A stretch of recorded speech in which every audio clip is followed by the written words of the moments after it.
So one of the nice things that Neo4j kind of provides for you out of the box is it actually has a very nice browser experience.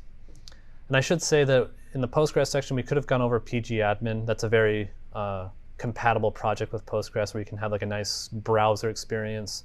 It's like phpMyAdmin if you're familiar with MySQL.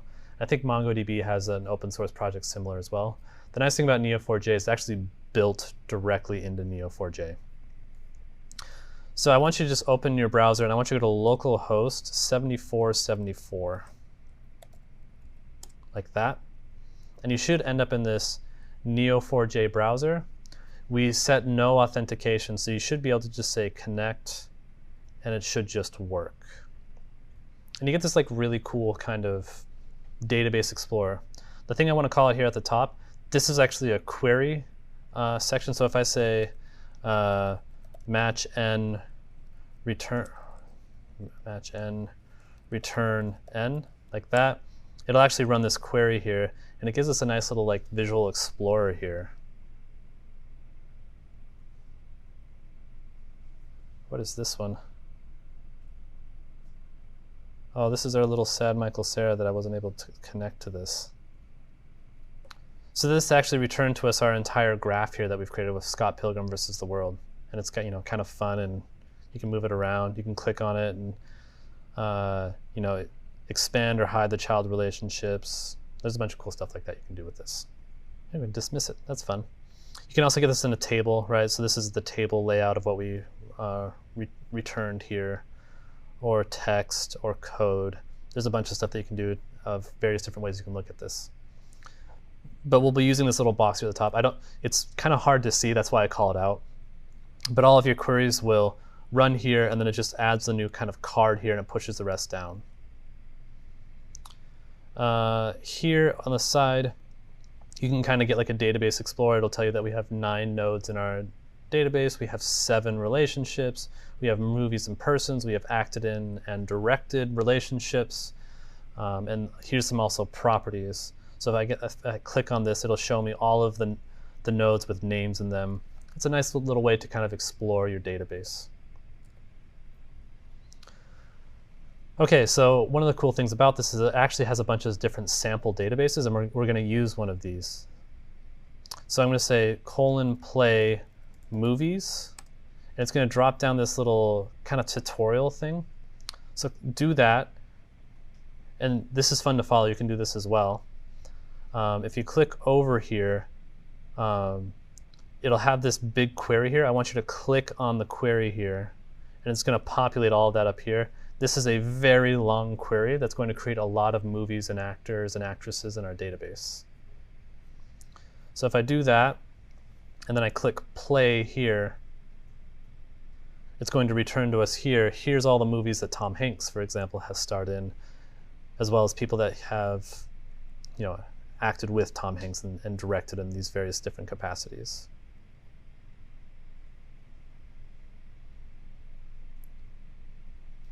But that's not it. Like now we have like 130 some actors in our database, which is cool. Actors and actresses. Cool. Is everyone with me so far? Okay. If you're having a problem with that and you want to keep using Cypher Shell, I actually did here, if you come into Neo4j Browser, I actually kind of outlined of how you do it because it's kind of a pain to get this to work.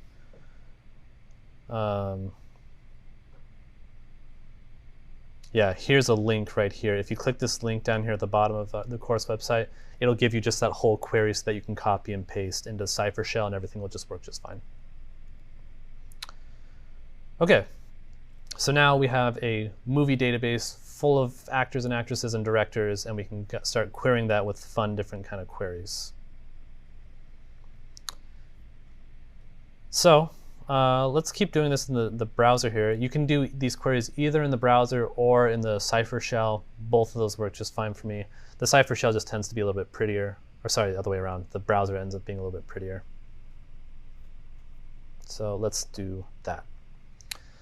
So I want to see all of the labels that I have in my new movie database. So I'm going to say match n, so match all of the the nodes in my particular database, and I'm going to say return distinct labels n and count star. Actually, probably want to, anyway. So what this is going to do is it's going to go and match every node in our database, and then distinct, you probably remember from Postgres, is going to only return, it's going to deduplicate all of this. It's going to grab all of the labels from all of these nodes, and then it's going to count them up for us. It's going to aggregate them is the term for that. So if we run that, we can see one of them doesn't have a label, which is why that Michael Cera one wasn't working. There we go. We can actually go fix that. We have 140 that have person, and we have 39 that have movie associated with it. So that's good. Let's go see in all the various different kinds of relationships that we have. So we can say match n r, and then you can, we're not going to look at anything here. Like you could put a variable here, but we don't care what it's actually matching to, so I'm just going to leave that empty. And I'm going to return type r, and then again count star to aggregate all that. And you can see here we have directed, acted in, produced, wrote, reviewed, follows. So there's a bunch of different kind of relationships that we have here as well. Okay, so let's just pick an actor or an actress and start making some queries to kind of figure out what kind of things that they've acted in with other people. We were looking at Aubrey Plaza before, but let's pick another actor that has more relationships. So I'm going to pick Keanu Reeves, just because I also like Keanu Reeves. So I'm going to say match Keanu, who is a person, and we're going to say acted in M movie with other people who acted in, and we'll just call this person co-star, which will be another person. Whoops. How do I get shift enter? Okay, so if you hold shift and hit enter, it'll allow you to do multiple lines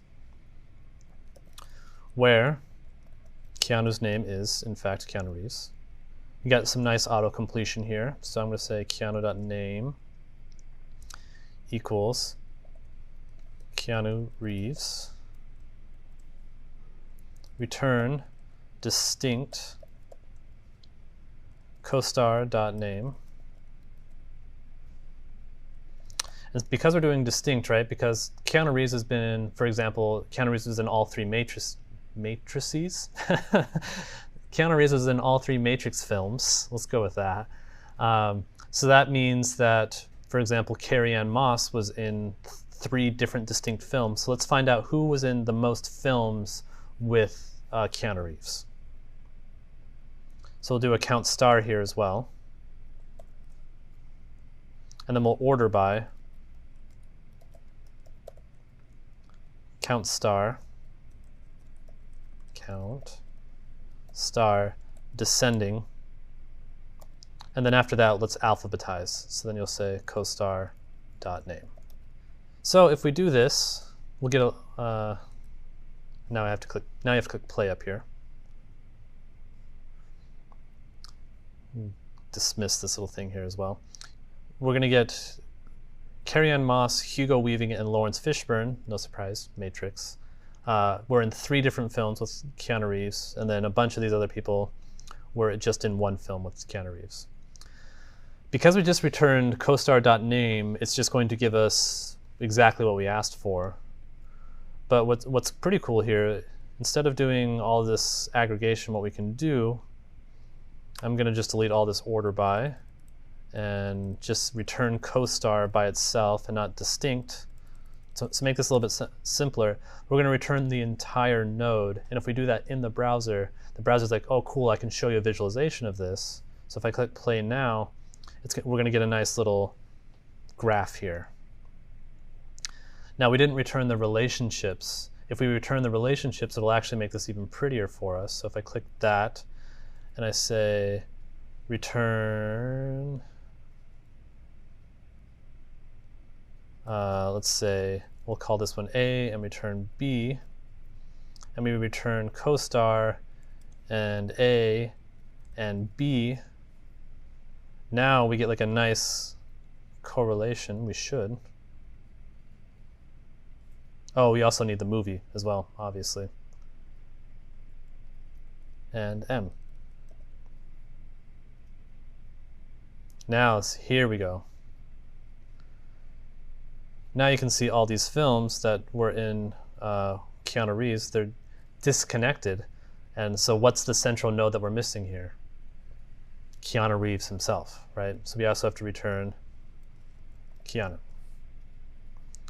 Now, after doing all of this, now we get a nice little graph. You can see all the stuff and how they are connected together in this kind of web of movies. So you can see these ones are like highly all attached to the Matrix films, The Replacements, Johnny Mnemonic, Something's Gotta Give, and The Devil's Advocate. Now, if you're doing this in Cypher Shell, obviously it's far less impressive. In fact, if I just copy and paste this, it's going to be really hard to read in Cypher Shell because it's going to return to you just a whole lot of node data, which is pretty hard to read on a command line like this. But in the web browser, it actually makes it pretty pleasant to look at.